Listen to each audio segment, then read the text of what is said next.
আমরা এই সব সমস্যার মধ্যে, এই জীবনের মধ্যে কি করে শান্তিতে থাকতে পারবো, এইটাই হচ্ছে আমার আলোচ্য বিষয় আজকে। সংসারের জ্বালায় আমার মন অশান্ত হচ্ছে, লোকেদের ব্যবহার, বাইরে হয়তো অনেক রকম ঝামেলা, টাকা পয়সার সমস্যা আছে, শরীর, এই কোভিড, তারপরে সংসারের যে মানুষদের, বাচ্চাদের, বড়দের, বুড়োদের অনেক রকম সমস্যা, এইসব জ্বালাতে আমার মন অশান্ত। কেন অশান্ত? সংসারের জন্য আমার মন অশান্ত। উনি বলছেন, না, তোমার বোঝাতে ভুল হচ্ছে, তোমার মন অশান্ত বলে সংসার এত কষ্টকর মনে হচ্ছে।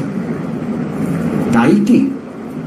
এটা আমাদের ঠিক মনে হচ্ছে না। কথাটা বেশ দারুণ বললো, একটা চমকপ্রদ কথা, কিন্তু সত্যি কি মনের জন্য সংসারকে এরকম খারাপ মনে হচ্ছে না? সংসারেই তো সমস্যা আছে। এর ছোট্ট জিনিস ভাবলে বোঝা যায় যে একই সমস্যা, একই রকম প্রবলেম, দুজন লোকের রিয়াকশন কিন্তু দুরকম। এক জায়গায় হয়তো বাড়িতে অশান্তি, ঝগড়া হচ্ছে, একজন শান্ত মনে থাকতে পারে, আর আরেকজন উদ্বিগ্ন হয়ে রেগে যাচ্ছে, বিরক্ত হচ্ছে।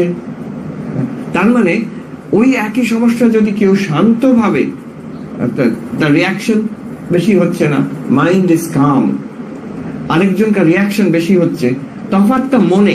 সমস্যা তো একই, মেনে নিলাম সংসারে অনেক সমস্যা আছে। ডাক্তাররা এটা খুব ভালো বোঝেন, সব ডাক্তাররা দেখি সঙ্গে সঙ্গে বলে, ঠিক বলেছেন।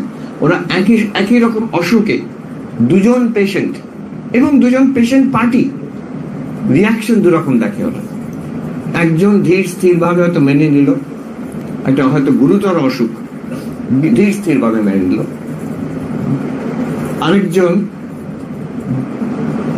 সেই রেগে যাচ্ছে, চটে যাচ্ছে, ভেঙে পড়ছে, কান্নাকাটি করছে।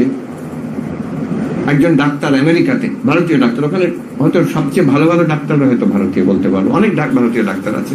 ইন্ডিয়ান ডক্টর, একজন বাঙালি ভদ্রলোক, তিনি আমাকে একটা কথা বললেন, মহারাজ দেখুন, আমি বেদান্তের কথা বলতে গেছি ওই শহরে। মহারাজ দেখুন, আপনি কিছু মনে করবেন না, আমাদের এত বেদান্তের সম্পদ আছে, গীতা, উপনিষদ, কত শাস্ত্র, কত গভীর আত্মা ব্রহ্মের আলোচনা, কত কি আছে, সূক্ষ্ম ব্যাপার আছে।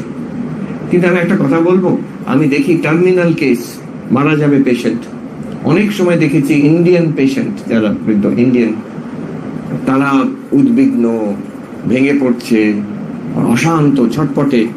আবার আমি দেখেছি আমেরিকান ক্রিশ্চান, হিন্দু নয়, খ্রিস্টান, একটা সরল ভগবানে বিশ্বাস আছে, যিশুতে বিশ্বাস আছে, সে কিন্তু শান্তভাবে মেনে নিল, বললো, থ্যাংক ইউ ডক্টর, আপনি যথেষ্ট করেছেন, আমি খুব গ্রেটফুল।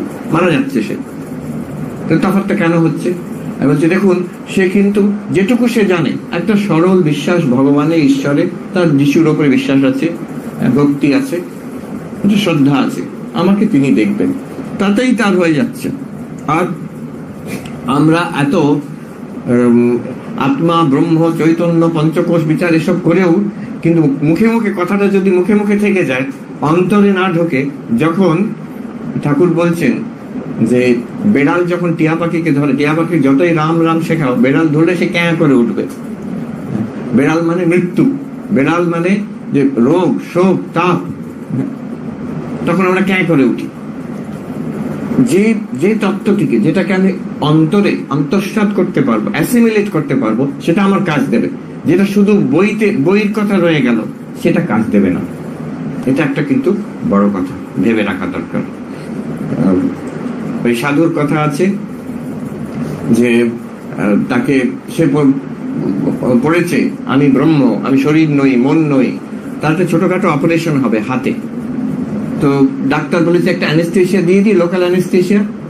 সাধু বলছে, কোই বাত নেই, मैं ब्रह्म हूं, मैं शरीर नहीं हूं, तुम काटो। তো বলছে, আমি তো ব্রহ্ম, আমি তো শরীর নই, তুমি কাটো, কোনো অ্যানেস্থেশিয়া দরকার নেই।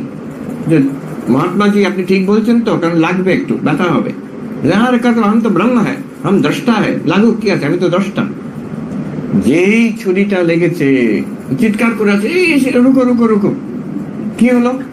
বলছে, আপনি তো ব্রহ্ম, চিৎকার করছেন কেন? বলছে, ও সব কিতাব কা বাত সালা কিতাব মে রহ গয়া। বলছে, ওই সব বইয়ের কথা সালা বইয়ের মধ্যেই রয়ে গেল, এখন কোনো কাজ দিল না, তুমি আমাকে অ্যানেস্থেশিয়া দাও। অথচ কি এটা সম্ভব? আমরা জানি এটা সম্ভব, তীব্র যে কষ্ট হরিণ মহারাজ নিজের জীবনে আছে। উনি ঠাকুরকে দেখেছিলেন, ঠাকুরের যে দৃষ্টান্তটা আছে, ওনার গলায় তখন ক্যান্সার, কষ্ট পাচ্ছেন হরি মহারাজ। তখন বয়স কম, হরিনাথ জিজ্ঞেস করছেন যে আপনি আজকে কেমন আছেন মশাই? ঠাকুর বলছেন কষ্ট, খেতে পারি না, এখানে ব্যথা। তারপরে হরিনাথ তখন বলছে আমি দেখছি আপনি মহা আনন্দে আছেন।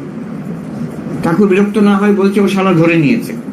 আচ্ছা, এই হরিনাথ পরবর্তীকালে তিনি যখন স্বামী তুরীয়ানন্দ অনেক বয়সে, তার দেখা যাচ্ছে ঠিক এইরকম কষ্টকর অপারেশন হচ্ছে একাধিকবার, একবার নয় একাধিকবার হয়েছে। তিনি কিন্তু সেই কষ্টের ঊর্ধ্বে একদম শান্ত মনে অম্লান বদনে বসে আছেন।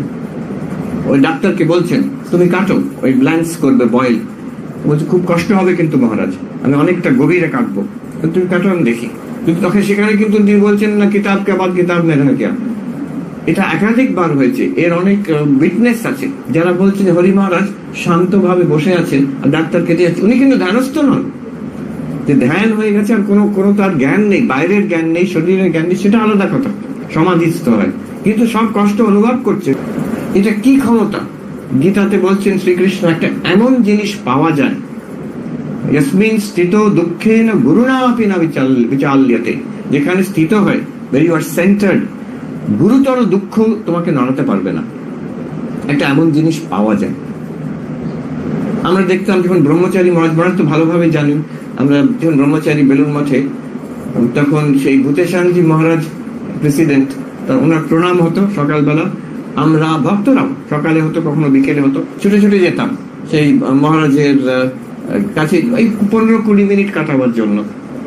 আর তখন আমার সত্যি মনে হতো যে আমরা এতজন যেতাম, আমরা ছুটে ছুটে। মহারাজ খুব হিউমারাস তো, আমার এখনো মনে আছে, উনি খুব আস্তে আস্তে বলতেন। উনি বলতেন এদের কি কেউ জোর করে পাঠায়? তো উনি বলছেন না মহারাজ, এরা ভালোবাসে আপনাকে, তাই জন্য আসছে। বলছে হয়তো নিয়ম করা হয়েছে, আমার কাছে এসে প্রণাম করতে হবে। আমরা দেখতাম কি আকর্ষণ ওইটাই আমাদের সবাইকার, সাধু ব্রহ্মচারী ভক্ত সবাইকার মনে হতো যে এই মানুষটি কিছু একটা পেয়েছে, যার জন্য তার এত ধীর স্থির শান্ত এবং প্রেমিক এবং সহৃদয় ভাব, সারাক্ষণ একবারও কি উদ্বিগ্ন দেখেনি তাকে। কতবার কষ্ট, এটা অনেক ঘটনা আছে, তো অনেক বয়স, তো অনেক শরীরে কষ্ট ছিল। একবার আমাদের আচার্য মহারাজ, আমরা ব্রহ্মচারী মহারাজ প্রণাম করতে গেছি, শুনেছি মহারাজের 102 জ্বর। ভাবুন বয়স কত তখন, 95+। তো আমাদের আচার্য মহারাজ জিজ্ঞেস করছেন, মহারাজ আপনার কি শরীরে কষ্ট হচ্ছে? উনি বলছেন তোমরা এত শরীর করো কেন, এত শরীরে মন কেন তোমাদের? উনি বলছেন। আবার কখনো হিউমারাসলি কাটিয়ে দিতেন কথাটা। একবার জিজ্ঞেস করা হয়েছে, মহারাজ আপনার শরীরে কষ্ট হচ্ছে? তখন 96 এরকম 12 বয়স, আর শরীর বেশ খারাপ তখন। আপনার শরীরে কষ্ট হচ্ছে?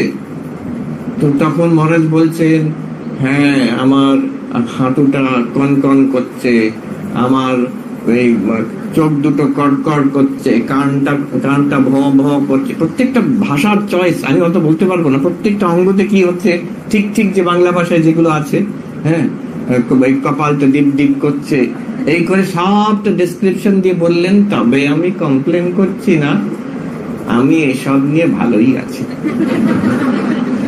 মহাপুরুষ মহারাজে দেখা গেছে, আমরা এই যে দেখে ভূতেশানজি মহারাজকে দেখে আমার মনে হয়েছিল একরকমের, এটাকে বলে হোলি এনভি, একটা আধ্যাত্মিক ঈর্ষা, যে আপনার কাছে কি আছে সেটা আমার চাই, কি এমন আছে মানুষটার কাছে। আমরা ওই জন্য সবাই ছুটে যেতাম, জেনে জানতে অজান্তে। মহাপুরুষ মহারাজের এরকম একাধিক ঘটনা আছে। ওনার একবার কাশিতে খুব শরীর খারাপ, তখন সকালবেলা সাধুরা গিয়ে প্রণাম করতে গেছেন, স্বামী শিবানন্দজি মহাপুরুষ মহারাজ। মহারাজ কষ্ট হচ্ছে? না, কাল রাতে কষ্ট হচ্ছিল খুব, বাবা বিশ্বনাথ এসে দুটিকে আলাদা করে দিল। দুটি দেখবো আমরা, দুটিকে আলাদা করে দিল কি। আমি একবার বেলুর মঠে, একটু হাঁপানি ছিল, খুব কষ্টকর অনেক। উনি আমার পার্শ্বদের মধ্যে সবচেয়ে দীর্ঘায়ু ছিলেন, 80 ইয়ার্স কত বেঁচেছে মনে হচ্ছে। তো সারা রাত ঘুমোতে পারেননি, সাধুরা খবর পেয়েছে। তো তারপরের দিন সকালে সবাই প্রণাম করতে গিয়ে বলছে, মহারাজ আপনার কষ্ট হয়েছে, সারা রাত ঘুমোতে পারেননি, আপনার তো কষ্ট হচ্ছে খুব। বলছে না না, আমি তো ভালো আছি। কিন্তু এই যে আমরা শুনলাম যে আপনি সারা রাত ঘুমোতে পারেননি, এরকম হাঁপানি, তখন উনি যেন অবাক হয়ে বলছে, ও তোমরা শরীরের কথা বলছো? ও একেবারেই ভালো নয়, মোটেই ভালো নয় শরীরটা। বলছে আমি ভালো আছি, শরীরটা মোটেই ভালো নয়। কি পেয়েছেন তারা? এই দুটিকে আলাদা করা কি